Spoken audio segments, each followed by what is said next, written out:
Bismillahirrahmanirrahim. Assalamualaikum warahmatullahi wabarakatuh.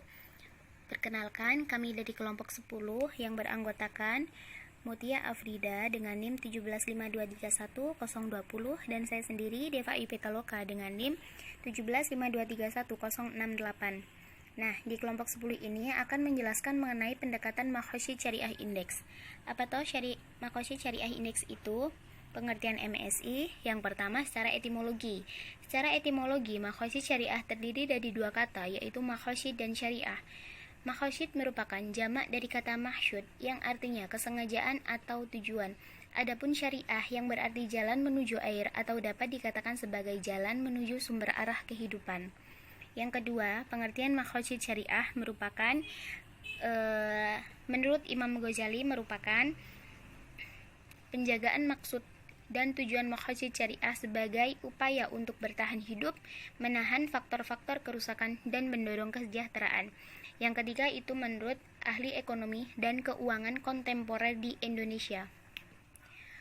Menurut ahli ekonomi tersebut merupakan tujuan-tujuan syariah yang digunakan dari keadanya hukum Islam untuk mewujudkan kebaikan dan kesejahteraan umat manusia di dunia dan di akhirat. Yang terakhir adalah kesimpulan dan pengertian dari beberapa ahli. Pengertian maqasid syariah merupakan tujuan atau maksud dari pemberlakuan hukum Islam untuk memakmurkan kehidupan di bumi, menjaga ketertiban di dalamnya, senantiasa menjaga stabilitas kemaslahatan, di mana manusia bertanggung jawab menciptakan lingkungan yang sehat, berlaku adil, dan berbagai tindakan yang bermanfaat bagi seluruh lapisan penghuni bumi. Adapun maqasid syariah dan tujuannya itu maqasid syariah indeks merupakan salah satu metode penilaian kinerja perbankan syariah dengan menggunakan pendekatan maqasid syariah.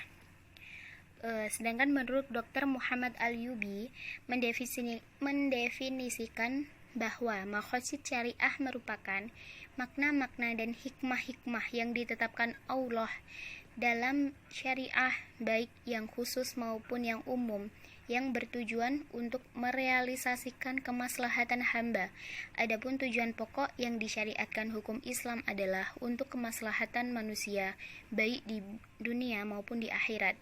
Kemaslahatan yang akan diwujudkan menurut Al-Syatibi dapat dibagi menjadi 3, yaitu kebutuhan daruriyat, yang kedua adalah kebutuhan hajiyat, yang ketiga adalah kebutuhan tahsiniyat. Kebutuhan daruriyat merupakan tingkat kebutuhan yang harus ada atau biasa disebut dengan kebutuhan primer. Jadi kebutuhan daruriyat itu dapat disebut juga kebutuhan primer. Jika tingkat kebutuhan ini tidak terpenuhi, maka akan terancam keselamatan umat manusia baik di dunia maupun di akhirat. Nah, contoh dari kebutuhan daruriyat ini seperti agama, jiwa, akal, kehormatan, dan keturunan seperti itu. Yang kedua adalah kebutuhan hajiyat. Kebutuhan hajiyat ini merupakan kebutuhan yang bersifat sekunder, di mana jika kebutuhan tidak terwujudkan, maka tidak akan terjadi sesuatu juga keselamatannya, akan tetapi akan mengalami kesulitan. Yang terakhir adalah kebutuhan tahsiniyat. Kebutuhan tahsiniyat merupakan tingkat kebutuhan yang apabila kebutuhan ini tidak terpenuhi, maka akan mengancam eksistensi salah satu dari kelima pokok di atas. Tingkat kebutuhan ini berupa kebutuhan pelengkap. Indeks maqasid syariah dipahami sebagai tujuan akhir dari syariah yang mengarah pada nilai-nilai kesejahteraan dan manfaat serta menghilangkan penderitaan. Indeks maqasid syariah merupakan pengukuran kinerja perbankan yang sesuai dengan tujuan karakteristik perbankan syariah. Indeks maqasid syariah oleh Abu Zahroh dikembangkan menjadi 3, yaitu pendidikan individual, perwujudan keadilan, dan kesejahteraan masyarakat. Pembahasan yang selanjutnya yakni mengenai konsep maqasid syariah indeks menurut Asy-Syatibi, yang dibagi menjadi 3, yakni maslahah daruriyah, yang berarti kemaslahatan yang berhubungan dengan kebutuhan pokok, dunia, dan akhirat yang harus diwujudkan, yaitu memelihara jiwa, akal, keturunan, dan harta. Yang kedua yakni maslahah hajiyah, yang berarti kemaslahatan yang diperlukan dalam rangka menyempurnakan maslahah daruriyah, yakni berupa keringanan untuk mempertahankan dan memelihara kebutuhan mendasar manusia.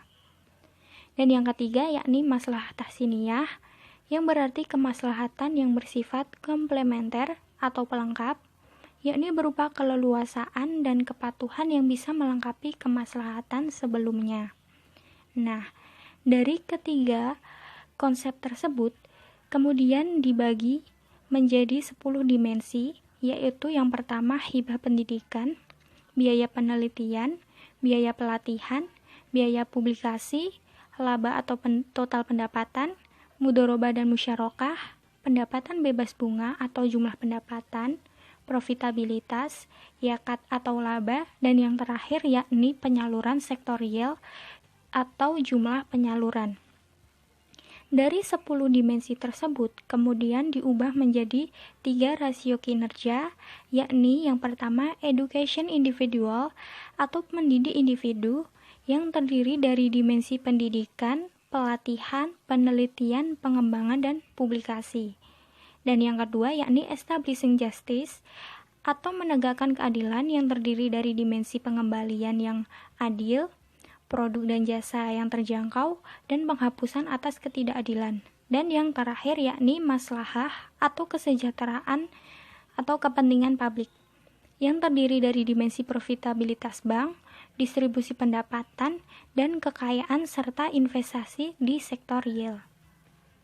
Yang selanjutnya yaitu mengenai tahapan pengukuran kinerja Maqasid Syariah Index, yang terdiri dari 3 tahapan, yaitu yang pertama menilai rasio kinerja Maqasid, yang kedua menentukan peringkat dari bank syariah berdasar indikator kinerja, di mana proses tersebut menggunakan metode simple additive weighting method, dan yang ketiga yakni menentukan indeks Maqasid syariah setiap bank syariah dengan menggunakan rumus di bawahnya, yaitu Maqasid syariah indeks sama dengan indikator kinerja pertama dijumlahkan dengan indikator kinerja yang kedua dan dijumlahkan lagi dengan indikator kinerja yang ketiga, di mana indikator kinerja yang pertama yaitu education individual, indikator kinerja yang kedua yaitu establishing justice, dan indikator kinerja yang ketiga yaitu maslahah,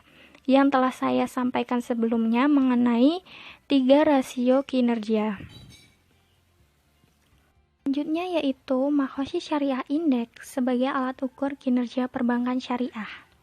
Konsep Maqasid syariah yang mempunyai ciri tidak melibatkan adanya alat analisis rasio keuangan konvensional yang dipraktikkan pada perbankan syariah sampai sekarang, padahal analisis rasio keuangan mempunyai peran cukup penting dalam menilai kesehatan perusahaan demi keberlangsungan hidup perusahaan yang sifatnya jangka panjang. Namun, dengan melakukan analisa kesyariahan secara kualitatif berdasarkan pada fatwa MUI juga tidak cukup.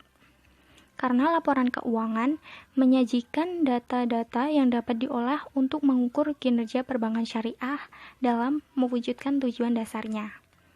Jika hanya menggunakan perhitungan matematis rasio keuangan, menggunakan alat analisa konvensional juga tidak cukup dalam mengukur kinerja bank syariah. Maka dari itu, kedua alat ukur tersebut perlu dikombinasikan dalam rangka mewujudkan alat analisa ideal berdasarkan teori Maqasid syariah, sehingga dapat melahirkan rancangan alat ukur penilaian perbankan syariah yang diperlukan. Sekian presentasi dari kelompok 10 mengenai pendekatan Maqasid Syariah Index. Terima kasih.